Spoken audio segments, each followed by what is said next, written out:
200. சரி சரி சரி. அப்போ அழகான ஒரு எம்ஜிஆரோட தத்துவ பாட்டுல ஒரு பாட்டு பாடுங்க. போடுங்க.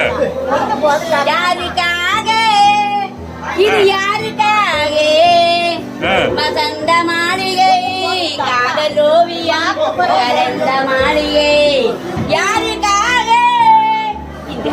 மிக்க மகிழ்ச்சி உங்களை சந்தித்தது. ஓகே, வியாபார சரக்கு வாழ்த்துக்கள். சரி முதலாளி. சரி, இந்த மீன் பேர் என்ன? விளமீனா? ரொம்ப பெருசா இருக்கு, இது மாதிரி பார்த்ததே இல்லை. சரி, இது சீலா. சீலா சீலா நல்ல விலை இல்ல, எக்ஸ்போர்ட்டிங் ஐட்டம். சரி சரி சரி. இது கிலோ 1000 ரூபாமா? 700 ரூபா. விலை குறவு தான். சரி, முன்னால இருந்தோட போய் குறைஞ்சிருக்கு. இது என்னது? நெய்மீன் பாரு. சரி, வியாபாரம் சரக்கு வாழ்த்து வெற்றி கொண்டாடு. ஓகே, பாட்டு பாடுவீங்களா? சரி.